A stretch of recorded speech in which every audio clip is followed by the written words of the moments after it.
Hello everyone. So in the last couple of days, my context engineering framework PRP product requirement prompts has gotten a lot of exposure, a lot thanks to Cole Medin, who actually featured my framework in a recent video of his. And this is where we get into two of my favorite things for context engineering: Claude Code /commands and PRPs, which is short for Product Requirements Prompts. And so they're similar to Product Requirements Documents, PRDs. You've probably heard of this before if you've been diving into AI coding, but they are specifically designed to instruct an AI coding assistant. So yeah, I'm really excited about that. And so today I'm planning to show you around a little bit in the repository. But yeah, first I'll just show you Cole's video here. As you can see, he has when it comes to third-party cookies and of my framework. collecting. Let's just launch this ad here a little bit. And if we skip here, we can see that he has his context engineering intro. He has a lot of good information about context engineering itself, the principles of context engineering. So I highly recommend that you go and check that out to get like a deeper understanding about context engineering. But yeah, then he showcases my framework Month in our community, and it was an I did absolute a workshop killer. for the Cole's Dynamis community, so I highly recommend you check that out as well. There's a lot of interesting discussions going around in there around Claude Code, agentic engineering in general, and agent building in general. But yeah, check this out, and let's take a look at my repo. So I'll just open the preview. So here we have my PRP framework. So what is it? It's product requirements prompts. It's a derivative of PRDs, which is a product requirement document. I have a long background in business analytics and product management. So I've spent a lot of my time writing PRDs. So when I started coding with AI, it was pretty natural to me to use PRD and other business analytics techniques to improve my prompting and the context I was giving to AI. But yeah, in short, the PRD is a PRD plus curated code-based intelligence plus the agent runbook, aiming to be the minimum viable packet an AI needs to plausibly ship production-ready code in the first pass. So it's a planning framework for how you curate context, implementation plan, and references to documentation, to kind of outside of your code base context, but also a lot inside of your code base context. So it's very much designed for working on existing mature code bases as well. So that's kind of where it came from.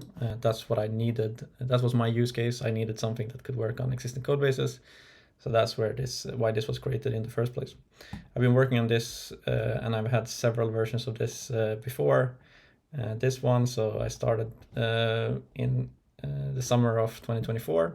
That's when I named it PRP at least. And before that, it had a bunch of other names, but the concept was very much the same. But yeah, there is a lot of instructions here, like how you can get started in the README. So please check that out if you want to get started, but I will take a little bit more of a deep dive into the repo here for you right now. So if you open up this PRP's repository, you will see a little bit more of a README here. The README that's here is actually for feeding to the AI when a PRP is created. So we will not go too deep into that. And in the templates directory here is where all of the PRP templates are. So this is basically prompt templates that Claude Code will use to fill when we execute our commands. And here is where it all starts. So I have a lot of commands here in the commands directory. So this is a lot of things that I use in my day-to-day. I have generalized them slightly. So these are, in every case where I use them in a real code base, they are very much adapted for that code base, but this is basically, the base that I would use for most of the things, and I would add specific things for my specific use case for the code base I'm working in. So please take a look at a lot of these. I use a lot of these daily, especially these review staged on stage and review general. Very useful for when you want some help reviewing your code. Some development helpers for like Git stuff and other kind of things. This is what I will go through now. So here's the PRP directory. There's many versions of the PRP and they all serve a different use case. I will use the PRP base as our example for today. So what this does is it takes your idea as an argument. So say that you have an idea of a product you want to build, or you have a large task or a task that you want to do on your existing code base. You pass that in here as an argument. So it's worth spending a lot of time up front on preparing your, let's say, feature request that you will have to feed into the PRP. So the more work you do before you add it here as an argument, the better your result will be. So here is like you can use a Jira task, an Epic, a PRD. So a traditional PRD you can feed here to get like the more context out of it. But yeah, here's some instructions for Claude Code, what it will do. So it will generate a complete PRP for general feature implementation with thorough research, and ensure that all the context is passed to the AI to enable self-validation and iterative refinement. So yeah, just some instruction here that the AI only gets context that you're appending to the PRP, so it's important that all of it is there. There is some chain of thought prompting here to get it to work in this research process. So it will send it into your code base, do a code base analysis, and like gather all of the context that it will need from your code base. It will do external research. It is more like online. I'll open this up actually in the preview. I think it will be easier to see. And then it will search for similar patterns and features that you already have. Libraries, implementation examples from GitHub, blogs, whatever, best practices and common pitfalls. It will also ask you, so if it feels like it doesn't have enough context from your argument, it will ask you for clarifications here as well. So there you have an opportunity. It will ask you questions basically to fill those gaps. Then it comes to the PRP generation itself. So it will use the PRP base template that we'll take a deeper look at soon, and it will fill it when it has all the context. So here's just some kind of iteration on telling it that it must provide context of documentation, code example, gotchas, patterns, and implementation blueprint. It will add pseudocode, reference real files, and for patterns include error handling and so on. And it will also do validation gating. So it will do the two main ones it does is the syntax and style checks, and also unit tests. But there's also a lot of other validation techniques that it uses and that I recommend looking into. So yeah, here's also some prompt techniques. So adding some critical marks, and ultrathink is also something from Claude Code that you can add to make it activate additional thinking tokens. I'm not going to go too deep into how Claude Code works. I'm going to assume that a lot of you know how Claude Code works, and I'll do a deep dive into Claude Code in a later video. And then it will save that PRP into a new file in our PRPs directory. It has also some quality checklist here at the end. But yeah, so here, now let's take a look at that PRP template that it will be filling. So here is that. I'll open that in the preview as well. So this here is basically a predefined template that all of the context that has been gathered in the context gathering phase will now be filled into this template here. So there is some front matter here, so the purpose and the core principles. So it's like explaining to the AI what this is and why it is. And it also is referencing here the README that we looked at before. So it will read that README as well before it creates this template here. So yeah, it will add 3 core things here in the beginning, or 4. The goal of what you're building, why you're building this, so like the value of what you're building, what exactly you're building, and then also the success criteria. And here, if you look back for a second on the base grade here and this argument that you're passing here, the more context you bring related to these core things here, the goal, why, what, and the success criteria, the better your result will be. So it will really like use your input here if you have given it. But if you don't give this, it will make something up, and then you have to be really sure that when you read this back after it's created, that it fits your goals and your needs. So that's kind of like a thing to look out for if you try to wipe code your way through this. I don't recommend that. Really spend time planning and spend time preparing. Otherwise, you're not going to have a good result, or you will probably have something working, but it's not going to work the way you want it to work. But yeah, then we have the context. So it will give you all of the context it's gathered and all of the context that the AI thinks that it's going to need through the implementation. It will put it here in different formats, and then it will also run the tree. So it will give you the tree structure, desired code base, and then it will, desired tree structure after the implementation. So it will give one before and one after. Some known gotchas. It will give you the implementation blueprint. So it will give you the data models and the structures. So this is always really good to go through here after you have ran the PRP. So especially things that are especially worth looking at is the tree structure. Does it fit your pattern? Is it the architecture that you want for your code base? Otherwise, just manually change it to whatever it is that you desire. Same thing goes for the blueprint, especially when it comes to the models and the schemas. Does it fit your data structures? Is that the tables you want in your database? Is that the API contracts you want, and so on? Because that will all kind of go here, depending on what you're implementing. Then you have the list of tasks. So here it will create quite, depending on how large your request is, it will create quite a large list of tasks here. It will use information dense keywords like find, inject, preserve, modify, mirror. These are all kind of designed for keeping the task description as concise and information dense as possible, making it easy for the AI to understand what it is that you want. It will also add Pseudo code when it thinks it's needed. So some of the more complicated tasks will have Pseudo code as well in this lower section. So this is also, check this out when it's created, make sure that the task makes sense, because I don't recommend just running the PRP creation and then just running the execution of it without actually double checking a lot of these things, because sometimes, of course, it will do strange things.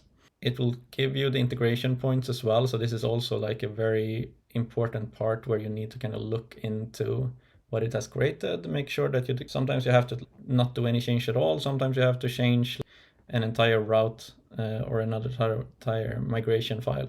So it all depends here how you want it and how it fits your style, really.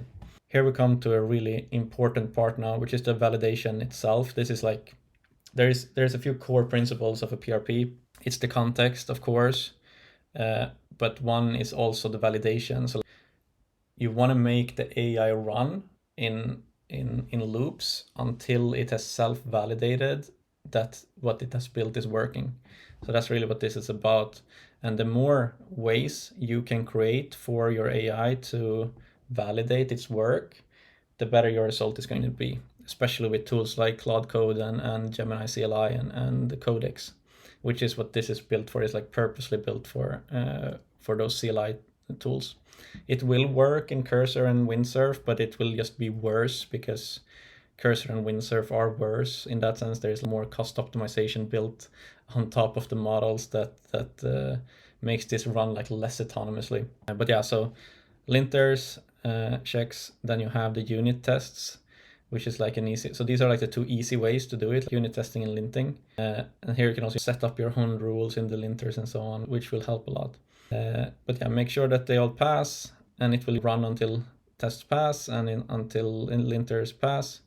Then you have, if you're building an API, for example, it's very powerful to do integration testing with curl, because it can run its own bash commands with curl.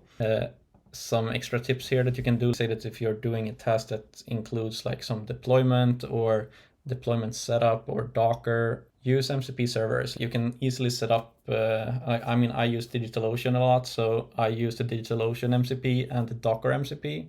So I just have here, when I run something that relates to either of those services, I have a level 4, which is like the MCP validation, where I will prompt it to check the implementation through the MCP servers and also like fix it until it works. Then it has a final validation checklist, making sure that all tests pass, no linting errors, no type errors, manual test successful, and so on. Then there's also like an anti-patterns to avoid in the end. And yeah, so that's kind of the template. I will show you an example here of what this can look like when it's executed. So here's an example that I ran in a workshop I did with Cole's community. So I did a workshop there and I ran one of these PRPs. This is from the base template on his MCP crawl for AI RAG, and I did it to like refactor the structure of the code base. So it wasn't a lot of or any really function changes. It was just like make it less monolithic and split it up into files and modules. So that's kind of was the purpose. This is more or less, this is what I wrote as my argument. If we go back to this argument, so I didn't get very specific here as it was just a example. And yeah, but it still, you know, fills out a lot of things. So the goal here is to refactor the current monolithic code base. So there was 2 files with around 1,000 lines each into a well-structured vertical slice architecture. So why? It adds the whys. This is not something that I added. It added all of this itself here. Success criteria. This is something that I added though, because this is actually part of my Claude.md, which is something I will show later as well. So it uses the Claude.md as well. So if you have a very good Claude.md, it will be even more powerful. Then it gives, so you can see that context. So what it does here, it uses my AI docs directory, which is where I will put library documentation for libraries that I know that will be used during the implementation. So here I used UV. So part of the refactoring was to go from like pip to UV. And then I know that Claude Code struggles sometimes with some UV setups. So I just added this here to give it easy access to those. I know you can use some kind of RAG or Context 7 for this, but I have not had very good success with Context 7, to be honest. So I prefer to copy out the pieces of documentation that I know will be needed and put them in here, because then Claude Code can use grep and ripgrep and so on to find those much easier than to search through those RAG embeddings and even the web search as well. So yeah, here you see it even references Claude.md for the coding standards, which I have in there. Or in this case, we were using Cole's Claude.md because it was in his project, and I think he already had one set up. Then so pedantic documentation, PyTest, and so on. So this is like what it found itself through the web searching.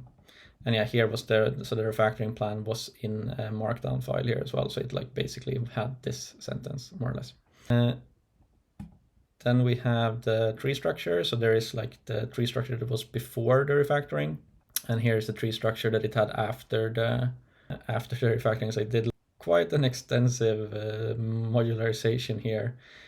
When I ran this, it actually ran for way past when the workshop was over. So I think it ran for 1 hour and 40 minutes or something like that. One of the longest runs I had up to that point autonomously. And it created something like 300 plus tests as well. So it was chugging on for quite a while. It was working perfectly though, almost out of the box. I think I had to iterate like once to fix some import errors and stuff, but it worked really well.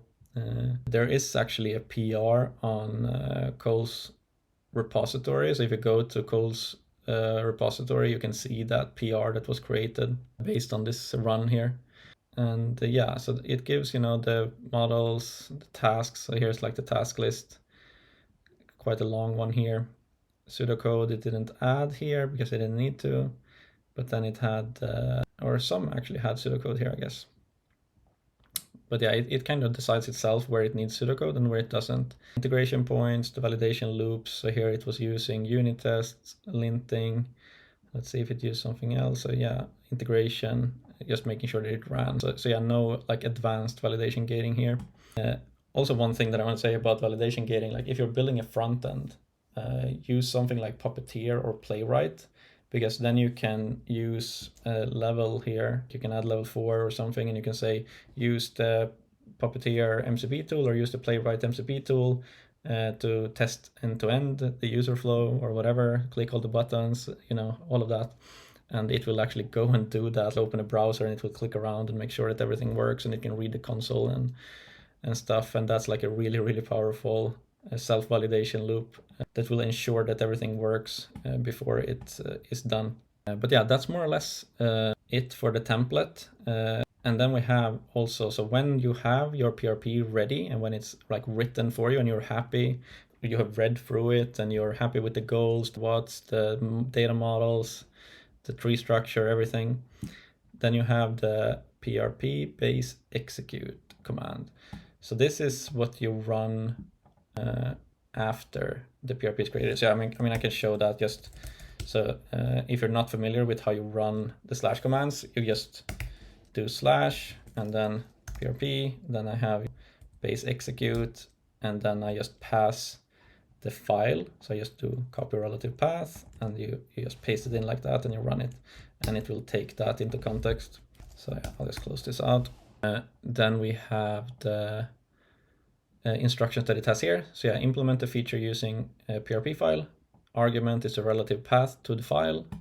Execution process. So here, load the PRP. This is also like chain of prompts, so chain of thought, so to make sure that it's following the process that is intended. So load it after it has gathered the context. So this is like for gather context first. When you're done gathering context, do the ultra think. Before you actually execute the plan, create a comprehensive plan addressing all requirements. What this will do is that it will break everything up into these smaller to-dos. I used it to do write tool and tracker implementation plan. I also have some experimentals here going on for this to happen all in parallel with the batch tool.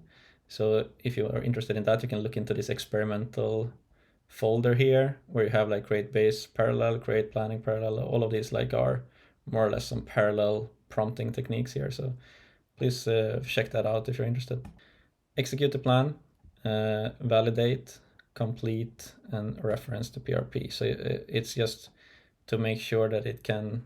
So sometimes when I run this, like, I mean, I've been doing this for a long time. So as the models get better, I can actually remove. So probably a lot of this could be removed because as you can see through past all of these free files that you will be executing, there is some repetition here. But when the models were, let's say, dumber, like pre-Claude 4, there was a lot of, you had to like repeat yourself to really enforce the model to follow your instruction. But you can get away with less of that now for sure with Claude 4 and especially with Opus. But yeah, so this is like a way for it to make sure that it kind of references back to the PRP, and especially when it goes across context windows, because that's also something you can see when you run really large PRPs, it will do one context window, do a compact, do another context window, and sometimes like up to 5 context windows I've done for experiment's sake. And then it will, after each compact, it will like re-reference the PRP and make sure that it's like has the context again. So it's actually quite powerful. I'm very surprised at how good Claude Code is at working across 2 to 3 context windows on the same task. It's like quite amazing, I have to say. So yeah, check that out as well. Like try it out, try to run it on some like ridiculous tasks and see what happens, because it's quite amazing. Even if it's not perfect, it does a pretty good job at running long refactoring jobs and long setup tasks and you know, any kind of long job that you have scoped out in detail. It will execute and it will follow your guidance, or even its own guidance in some sense, right? So that's kind of the PRP framework. There is a few other use cases here for the PRP. So this base one is it's intended for quite large pieces of work. So if you have like a small task, like a Jira task or a GitHub task or a GitHub issue or a bug fix or whatever, I don't recommend you to use this because it's like intended for larger pieces of work. Let's say on the story at minimum up to like a full PRD. So like a full feature. I've even experimented with like full POC or MVPs.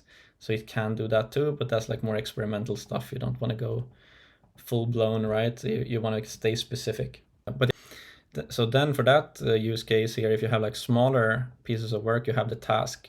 So this is like a sliced up version, you could say, of the PRP one. Still has a lot of detail. it could definitely be, I haven't used this a lot since Claude 4 came out, so there's probably a lot that can be stripped out here as well, but it's using a very similar process. So chain of thought, it has that the pattern, same pattern as from the PRP or the base PRP, and the sequence of how it should do it. So like, yeah, don't have to go too much into detail to that, but yeah, it has this PRP task template as well, so it will like fill this out. It's like will make your, say that you have a Jira ticket or whatever, it will make your Jira ticket complete with the full implementation plan, because it will go and read and understand existing code base patterns. It will create a file with all of the task descriptions, update, modifying an existing file. So it will like document all of the steps that it needs to do. So if it's a small task, it will maybe have one or two of these. No, sorry, these. This is like the implementation. So one or two of these, but if it's like a longer, a few chain tasks that are chained together, it might be, again, quite a lot of tasks, but it all depends how large your request is. And then there is one more use case here. I have a bunch of experimental ones actually that I will add in here so in the coming days, there will be a lot of things coming into the experimental folder. So like, specific ones for building MCP servers, specific ones for using specific libraries, specific ones for using different languages and so on. So I've been using it for TypeScript, Next.js, and React, and Astro as well. So those I will be putting in here because as you can see on these, that they are very specific, or some of them at least are very specific to Python, because that's what I use the most. But I have been dabbling more into TypeScript and other languages as well to kind of test the framework out as well. But also I'm building real TypeScript project at this point as well. So there is actually a base template for TypeScript here as well that you can check out if you're using Next.js or something that I know that many people are doing. And it has then you use this create base PRP TypeScript instead. So there is no execution command for this right now, but you can just use the same execution command that is here. There isn't a lot of difference. And then let's see, what else do we have here? So yeah, the planning one is also very interesting. It's a little bit of a vibey way of doing it, because you can give your argument or your feature idea into the planning template instead, and that will create you your PRD. So this is basically a PRD generator. So if you have an idea or a POC or an experiment you want to do, it's quite powerful to get your first draft of a PRD. It will give you also based on this template here. So it will have, let's see where the template itself is. So it will have same like context gathering stuff and stuff like that. But yeah, it will have executive summary, problem statement, solution overview, success metrics, user story scenarios, and then primary user flows. It will have a bunch of mermaid graphs here for the user flows, the user stories, the system architecture with another mermaid graph, and it will have like each component that you will need, and backend services, contracts, technical specification with another mermaid, sequence diagram, endpoints. So yeah, kind of like the contracts here, the data flow, implementation strategy, priorities, and yeah, a bunch of stuff that is like more related to what you do before you do any kind of development work at all. So this is kind of help you plan stuff. And this is also in Create Planning Parallel you have here in the experimental. This is something I use a lot actually. When I plan a new piece of work, or especially like if it's a new project, I send out, planning agents in every direction that I can think of to kind of come back to me with reports and so on that I can read and use that to create my first PRD. So that's something that I highly recommend. Don't just run it blindly and take whatever output you get and paste it in as a argument for your PRP creation, but use it as a research base, because it's really, really powerful at doing research and creating those PRDs. But yeah, you need to validate it, make sure that it fits your use case and that it creates something that you actually want to do. Now, for the last thing I want to show you here is the Claude.md file. So I have a library here of Claude.md files. I have one for Astro that I'm using kind of daily. I have one for Python that I'm using kind of daily. The other ones, or the Next.js one as well I use, but the other ones are kind of outdated, I would say. So if you use those, read through them and make sure that they are up to date and that they follow your patterns. I think you can see that this is like my core one. So if you read through the core Python one here, you'll find a lot of things like that are specific to my use case, like my architecture, my patterns. I use UV, for example, so you might be using something else like poetry or pip. So make sure that you change those things around if you want to use this template, so that it kind of fits your use case. And one thing that I want to say about Claude.md files as well is that as your project matures, you really want to make sure that it matures with you. So put project-specific instructions in your Claude.md and you will see exponentially better results working on that specific code base. So yeah, something that I hear a lot of people say about Claude Code specifically or other AI coding assistants is that they are not good at working on large existing code bases. And I think, I highly disagree. The reason being that in a large mature code base, you have existing patterns. So if your code base has good structure, is modular, is easy to read, your AI assistant is going to do extremely well in that code base. So it's only if your code base is a mess that AI is going to be a mess in that code base. So set up your code base in a way that's going to be easy for both you to understand and for your AI to understand, because you want to be able to easily help your AI assistant find what they're looking for. So if you make them go look for something in your code base and they can't find it, you need to be able to point them in the right direction. And that's something that will help you a lot in debugging, especially.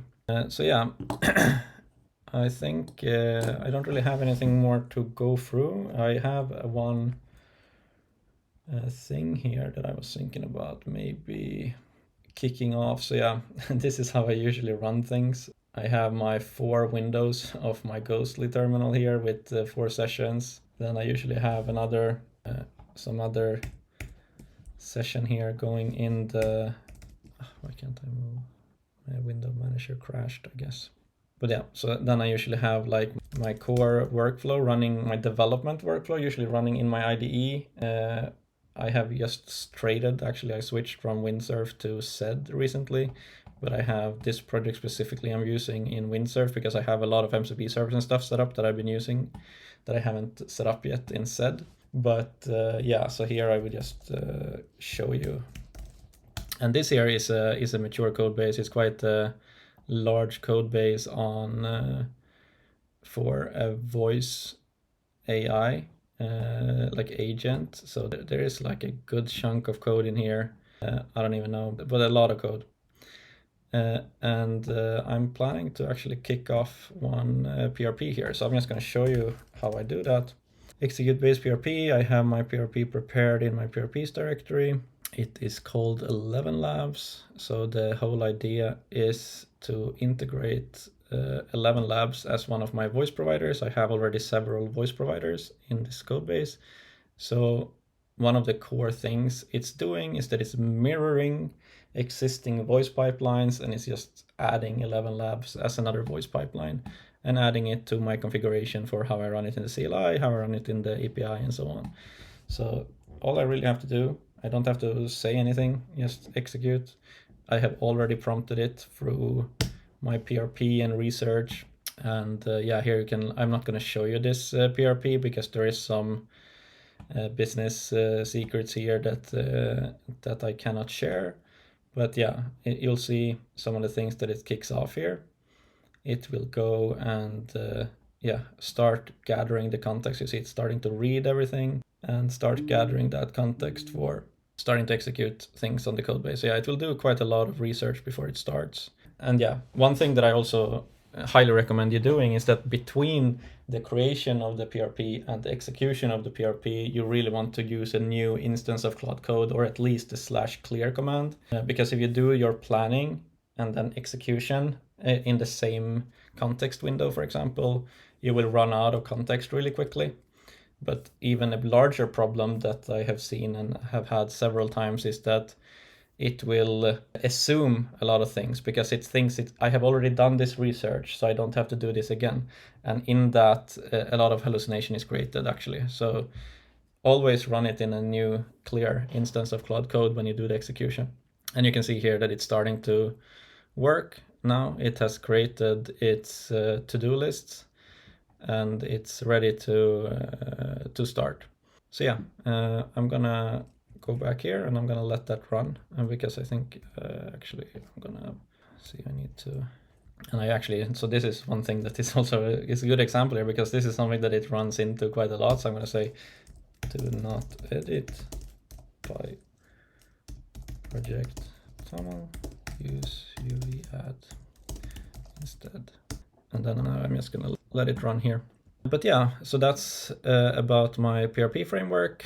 A lot of things to come here. So a lot of things that I have been using in different projects that I will update here. So make some slight changes to the templates that I have in other projects. So yeah, I'll be tinkering with this, and when I do updates on how I do things, I will commit those same updates to this repository. So if you're interested, please follow along and let me know what you think. And yeah, so yeah, if you want to as well, I have two things here. So I spend a lot of time. This is kind of like what I do on my free time. I write these prompts and I research how to use Claude Code and other coding tools. So if you find value in this and want to support me, please consider donating through this link here. And also I have recently starting to run workshops. So I've been running a couple of workshops with companies, but also in Cole's community on agentic engineering. And you can find more information about that on my website. And I actually just yesterday opened up early bird tickets to the next online workshop. So very similar to the one I did in Cole's community. Here you can go to my website and you will find this. So you can sign up here. And if you add your email address, you will get access to this price. So this will run until 1st of August. So after 1st of August, it will be $250. And I will be announcing the dates around the 1st of August as well, because I haven't set the exact date yet. So once I have the date, you will be sent an email with your coupon code and you can sign up if you have registered before 1st of August. So yeah, please check that out as well. And if you have a company and you want to do this for your team, you can also give me a message and we can talk about how I can help your team to do a full day workshop or a half day workshop on agentic AI as well. So what you would learn in this workshop is, first of all, I'll go through a little bit about PRP, but it's not about PRP. It's about engineering, agentic engineering principles that you can take and use for your specific use case. PRP will be somewhat the base for that. We will build a couple of at minimum, it will be one MCP servers and one agent using that MCP server. We'll be using Claude Code, and we will learn about multi-agent system or orchestration patterns, how to set up guardrails and evals, and also you can also meet other professionals through this and learn about their journeys as well. So that and a lot more. So there is a lot of things in this workshop. We'll learn how to run parallel, how to run in different work trees, how to run in like say YOLO mode, so that you can run it in different work trees without having to interact with it at all and just look at the output when it's done. So yeah, that's some of the things that you will learn in this workshop. But yeah, with that, I think I am done for today. So thanks for listening, and I hope this gives you some value. And I know a lot of people have been asking me about this in the last couple of days, especially since Cole posted his video. So really appreciate the feedback I've gotten already, and consensus seems that a lot of people like it. So I'll continue keeping it updated. I'll add more things as I discover more things. The next thing I'm going to be looking into is the hooks feature. I've been on vacation now, so I haven't really looked into some of the new features in Claude Code. And when I do that, those things will also be added to this repo. So follow to stay up to date on the latest stuff here. I try to learn about everything new that comes out, especially that's concerning Claude Code and the other CLI tools. But yeah, thank you, and see you soon again.